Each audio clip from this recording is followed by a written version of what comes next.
صحابی رسول حضرت سیدنا عثمان ذوالنورین عثمان غنی عثمان بن عفان رضی اللہ تعالیٰ عنہ کی سیرت اور آپ کی دور حکومت میں جو اسلامی ترقیاتی کام ہوئے، آج اس حوالے سے چند باتیں عرض کروں گا۔ دعا ہے اللہ تعالیٰ ہم سب کو سن سنا کر عمل کی توفیق عطا فرمائے۔ معزز سامعین محترم، میں نے قرآن عظیم الشان کی سورہ بقرہ کی آیت نمبر 262 تلاوت کی ہے۔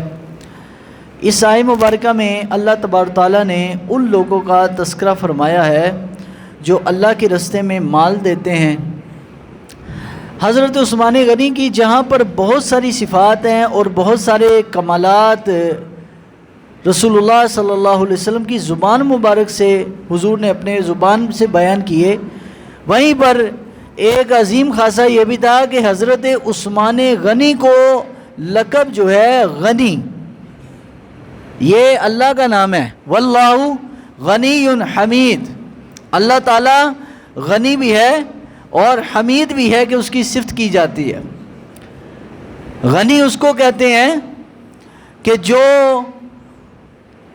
بغیر حساب کے کی کوئی چیز اللہ کے نام پر دیتا ہے۔ اگر مخلوق میں سے دے تو اللہ ہے، تو بے حساب جب دے گا تو اللہ تعالیٰ کی ذات والے صفات کو غنی کا، جو اللہ تعالیٰ کے لیے غنی کی صفت بولی گئی ہے۔ تو اللہ جل وعلا نے قرآن حکیم میں غنی صفت اپنی بیان کی ہے، لیکن میرے پیارے حضور سرور دو عالم صلی اللہ علیہ وسلم نے یہ صفت غنی حضرت عثمان غنی کو عطا فرمائی۔ وجہ کیا تھی؟ وجہ ان کا کثرت کے ساتھ صدقات و خیرات کرنا اور کثرت کے ساتھ اللہ کے دیے میں سے اللہ کے راستے پر خرچ کرنا ہے۔ حضرت عثمان غنی رضی اللہ تعالیٰ عنہ ایسی عظیم شخصیت ہیں کہ میرے حضور نے فرمایا اگر میری 40 بیٹیاں ہوتی، کتنی؟ 40 بیٹیاں ہوتی، ایک ایک کر کے میں عثمان غنی کے نکاح میں دے دیتا۔ حالانکہ اس سے پہلے میرے حضور نے اپنی 2 بیٹیاں حضرت عثمان کے عقد میں دی۔ ایک بیٹی کا انتقال ہوا جب جنگ بدر ہوئی۔ جنگ بدر میں حضرت عثمان جنگ بدر میں نہیں گئے، لیکن حضور صلی اللہ علیہ وسلم کی بیٹی کی خدمت کی وجہ سے حضرت عثمان کو اللہ تعالیٰ نے یہ عظیم فضیلت عطا کی کہ بدر والوں میں حضرت عثمان کا نام بھی شامل ہے، حالانکہ جنگ نہیں لڑی۔ وجہ یہ حضور نے فرمایا کہ عثمان تم میری بیٹی کی خدمت کرو، جنگ بدر کا ثواب میں تمہیں رب سے لے کے دوں گا۔ تو سیدنا عثمان غنی ذوالنورین نے حضور کے وہ جو بدر کی جنگ کے دوران بیٹی کا انتقال ہوا، تو اس کے بعد حضور نے اپنی ایک اور بیٹی کا نکاح حضرت عثمان غنی سے کیا۔ 2 بیٹیوں کا نکاح ہوا حضرت سیدنا عثمان ابن عفان رضی اللہ تعالیٰ، کیونکہ اس کے بعد سرکار کی کوئی بیٹی بچی نہیں تھی، کیونکہ ایک چھوٹی بیٹی بی بی فاطمہ ان کا نکاح حضرت علی سے ہو چکا تھا، تو اس لیے میرے سرکار نے فرمایا اگر میری 40 بیٹیاں بھی ہوتی میں ایک ایک کر کے عثمان کے نکاح میں دے دیتا۔ کیا عظیم فضیلت ہے بھائی۔ اور اس کے بعد جب ایک دفعہ لشکر اکٹھا کیا گیا، لشکر اکٹھا ہوا اور کسی جنگ کے لیے حضور نے اس کو روانہ کرنا تھا، میرے آقا علیہ الصلوۃ والسلام نے اس جنگ کو اس لشکر کو روانہ کرنے سے پہلے چندہ کیا۔ اس کا مطلب دین کی خاطر اور دین کی سربلندی اور دین کے کام کے لیے چندہ کرنا بھی میرے سرکار کی سنت ہے۔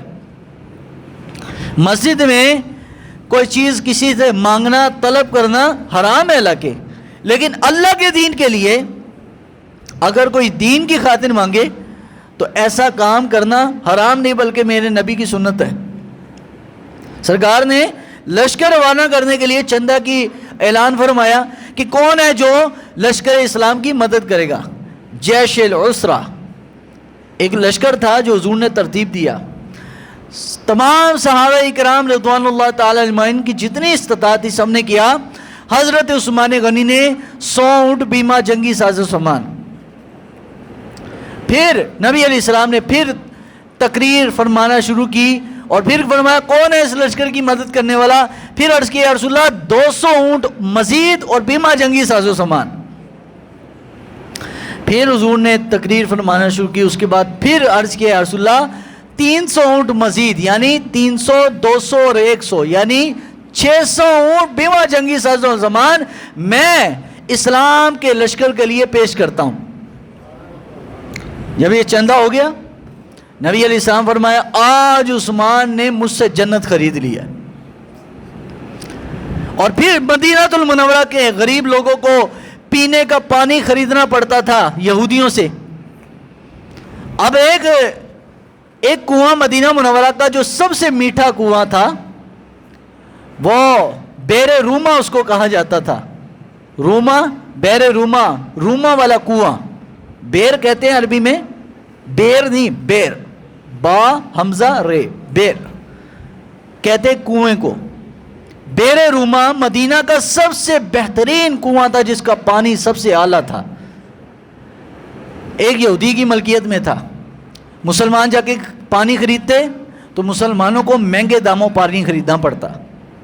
اس موقع پر حضرت عثمان نے اس سے فرمایا بھائی ریٹ لگا اس کا، کہا جی 40,000 دینار، 40,000 درہم نہیں، 40,000 دینار۔ درہم ہوتے چاندی کے سکوں کو کہا جاتا ہے، اگر درہم بھی اس دور کے حساب سے لگایا جائے تو 40,000 روپے بنیں گے۔ اگر 1000 روپے تولہ بھی ہوگا نا چاندی تو 40,000 روپے بن گئے۔ لیکن اس نے کہا 40,000 درہم نہیں، 40,000 دینار۔ حضرت عثمان نے فرمایا بھائی 40,000 دینار جو سونے کے سکے تمہیں دیے، آج کسی کے پاس 40 سکے ہو نا سونے کے، یعنی 40 تولے سونا ہو، وہ کہتا ہے میرے تو بعد امیر کوئی نہیں، اور وہ اللہ کے لیے دینا ہو نا اس کو، اللہ کے لیے۔ یہاں تو مسجد کا کبھی اعلان کرنا پڑ جائے مسجد کے لیے تو جیبوں نوٹ کڑن گے جڑا دکان تے بھی نہ چلے، وہی نوٹ نکالتے ہیں جیب میں سے۔ یہاں کبھی کبھی وہ بچے گن رہے ہوتے تو ہنسی آتی ہے لوگوں کی عقل پر بھی اور شعور پر بھی کہ مسجد کو اور اللہ کے گھر کو کون سا سکہ اور کون سا نوٹ دیتے جو پھٹا پرانا جڑا دکان تے بھی نہ چلے، اب مسجد والے آپ پہ چلا لڑیں گے۔ اور قرآن کیا کہتا ہے لن تنالوا البر حتی تنفقوا مما تحبون، اللہ فرماتا ہے تم تب تک نیکی کو نہیں پا سکتے، تم نیکی کو نہیں پا سکتے جب تک مما تحبون، جب تک تم اپنی قیمتی شے اللہ کے راستے میں قربان نہیں کرو گے۔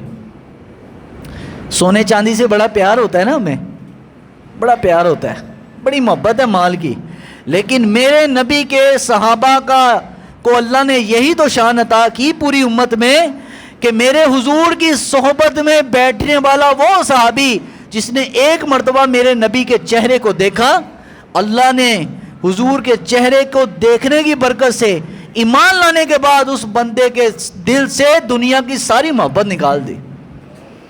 اس لیے ہمارا اہل سنت کا عقیدہ ہے الصحاب کلہم عدول، صحابہ سارے جو ہیں یہ عدول ہیں، یہ سچے ہیں، اور یہ ان کے دل میں دنیا کی غرض نہیں ہے، ان کے دل میں آخرت کی محبت ہے۔ تو حضرت عثمان عقل نہیں مانتی لیکن 40,000 دینار، 40,000 سونے کے سکوں سے کنواں خریدا، اور یہ اس نیت سے نہیں میں کاروبار کروں گا۔ کسی بندے کو آج کل انویسٹمنٹ ہو جائے نا، کہتا ہے یار یہ تو بڑا موقع ہے، سب لوگ مجبور بھی ہیں اور پورے شہر میں پانی بھی صرف اس کنویں کا میٹھا ہے، لوگ پانی بھی مجھ سے خریدیں گے، یہ تو صحیح دیہڑی لگ گئی۔ حضرت عثمان نے دیہڑی نہیں، حضرت عثمان نے آخرت کی دیہڑی لگائی، میدان محشر میں جو کام آنی ہے۔ آپ نے وہ کنواں خرید کر عرض کیا حضور پورا مدینہ منورہ کے غریب لوگ بھی وہ اس کنویں پر آئیں، جتنا جی چاہتا ہے پانی پئیں، جتنا جی چاہتا ہے بھر کے لے کے جائیں، میں نے مسلمانوں کے لیے وقف کر دیا ہے۔ دوسری مرتبہ حضور نے فرمایا عثمان تم نے مجھ سے جنت خرید لی۔ یہ بہت بڑی ڈگری جو میرے نبی نے خود حضرت عثمان کو عطا کی، یہ ڈگری دے دی جنت کی۔ آج نہ ڈگری مولوی بانٹ سکتا ہے کسی کو جنت کی، نہ کوئی پیر بانٹ سکتا ہے، نہ کوئی ولی بانٹ سکتا ہے۔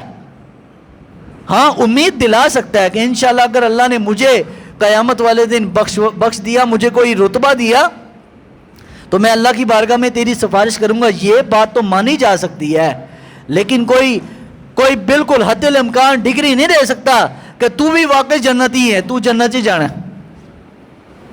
حضرت عثمان غنی کو کنویں خریدنے پر اور کنواں وقف کرنے پر حضور نے فرمایا عثمان تو جنتی ہو گیا۔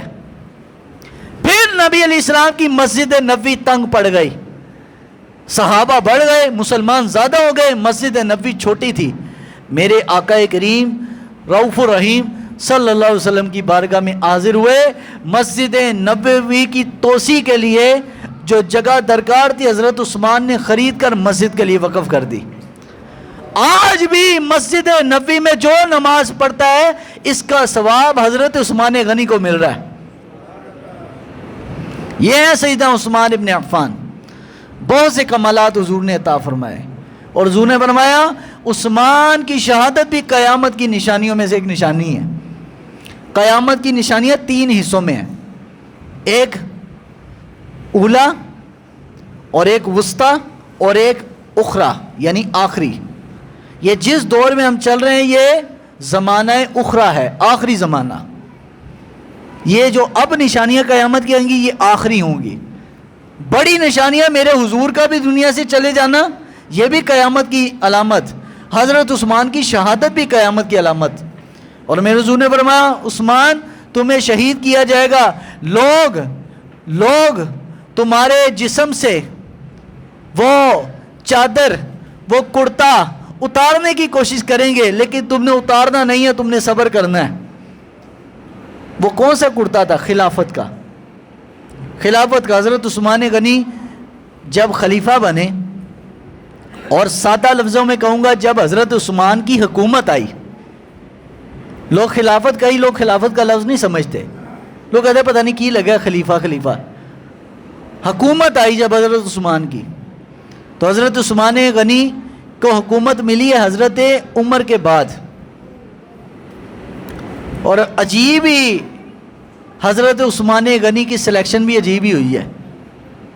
آج کیا ہوتا ہے، کسی بندے نے اوپر والی سیٹ کی نہیں نیچے والے کی بات کر رہا ہوں، ایم پی اے صرف بننا ہو نا، صرف ایم پی اے، اس کو 40-50 لاکھ کی تو اشتہار بازی کرنی پڑتی ہے، اشتہار دینے پڑتے ہیں، بینر اور فلیکسیں اور پتہ نہیں کیا کیا، اور لوگوں کو متوجہ کرنے کے لیے بریانی بھی کھلانی پڑتی ہے، لوگوں کو متوجہ کرنے کے لیے گانے باجے بھی اپنے دفتروں میں وہ لگاتے ہیں، ڈھول باجا بھی کرتے ہیں، سب کچھ ہوتا ہے نا۔ لیکن یہ صحابہ تھے جو خود کھڑے نہیں ہوئے مینو خلیفہ بنا لو، نہ کوئی امیدوار نہیں بنا خلیفہ کا۔ حضرت عثمان غنی رضی اللہ تعالیٰ عنہ حضرت عمر کی شہادت کے بعد جب 6 رکنی کمیٹی جو بڑے صحابہ اکرام کی تھی یہ بیٹھے اور کہا جی خلیفہ بنانا ہے تو ہم چاہتے ہیں کہ ایک نے کہا جی بالکل ضرورت ہے، حضرت عمر کی شہادت ہو گئی ہے، کہا جی پھر ٹھیک ہے عثمان کو خلیفہ بنا دیں۔ حضرت عثمان سے پوچھا کہ ہاں جی آپ کس کو خلیفہ بنانا چاہتے ہیں؟ حضرت عثمان نے فرمایا علی کو بناؤ۔ علی رضی اللہ عنہ پوچھا کہ آپ کس کو چاہتے ہیں؟ کہا جی عثمان کو بناؤ۔ یہاں یہ ہوتا ہے ہر بندہ کہنا ہے مینو بنا دیو، میں اہل ہوں، اور قرآن کیا کہتے ہیں ان تؤدوا الامانات الی اہلھا، اللہ فرماتا ہے قرآن میں ان تؤدوا الامانات الی اہلھا کہ تم امانتیں اہل لوگوں کے سپرد کرو۔ اس زمانے میں بیعت ہوتی تھی، اس زمانے میں ووٹ ہوتا ہے، اس زمانے میں صحابہ کرام سیلیکٹ کرتے تھے، اس زمانے میں امیدوار بنتا ہے۔ حضرت عثمان غنی سے پوچھا گیا یہ جو لوگ آپ کے حق میں ہیں آپ کس کو چاہتے ہیں؟ فرمایا علی کو بناؤ۔ تو کہا جی زیادہ لوگ تو آپ کے حق میں ہیں۔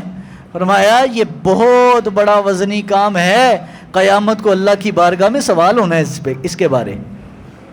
میں نہیں چاہتا کہ عثمان کی وجہ سے کسی کے ساتھ زیادتی ہو جائے یا عثمان کسی کے ساتھ زیادتی کر بیٹھے۔ حضرت عثمان غنی بہرحال 4-5 جنے ایک طرف اور 1 جنا ایک طرف،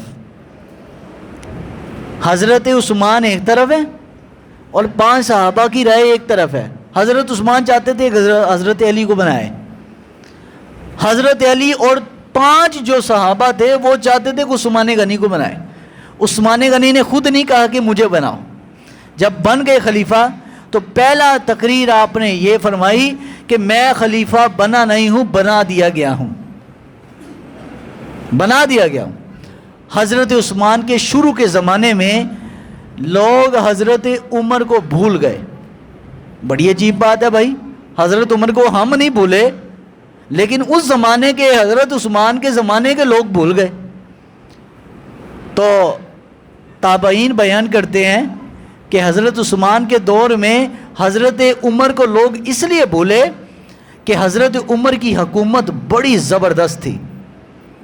نہ چوری ہوتی تھی، نہ ڈکیتی ہوتی تھی، نہ کس کا حق مارا جاتا تھا، ہر کسی کو برابر اللہ رسول کے مطابق حق ملتا تھا. لیکن حضرت عثمان آئے تو لوگ حضرت عمر کو کیا ہو گئے بھائی؟ سارے بولو، بھول گئے. بڑی عجیب بات مجھے لگی جب میں نے پڑھی. وہ بھول اس لیے گئے کہ حضرت عمر کے دور میں انصاف عدل بڑا اعلیٰ تھا، لیکن جب عثمان آئے تو عمر سے بڑھ کر لوگوں کے ساتھ عدل ہونے لگ پڑا. عمر سے بڑھ کر، عمر کے زمانے سے بڑھ کر اسلام اور اسلام کے ماننے والوں کو خوشحالی نصیب ہوئی. ادھر کیا ہوتا ہے، ایک ہی جانتا ہے، دوسرا کہتا ہے وہ پچھلا لوٹ گیا، وہ آتا ہے وہ کہتا ہے پچھلا لوٹ گیا. لیکن ادھر کیا ہے، میرے نبی کے صحابہ کا کمال دیکھو، ایک آتا ہے تو لوگ اگلے پچھلے کو بول کر اگلے کو یاد رکھتے ہیں کہ یار یہ جو ہے وہ پچھلے سے بہتر ہے. یہی اسلام کی خوبصورتی ہے، اسلام کا نظام حکومت کی یہی تو خوبصورتی ہے کہ اسلام پچھلے کو گالی نکالنے نہیں دیتا، بلکہ کہتا ہے پچھلا بھی بڑا اعلیٰ تھا لیکن یہ جو نبی کا غلام آیا ہے یہ اس سے بھی اعلیٰ ہے. اچھا حضرت، بس آخری بات کہوں گا، ٹائم ہو چکا ہے.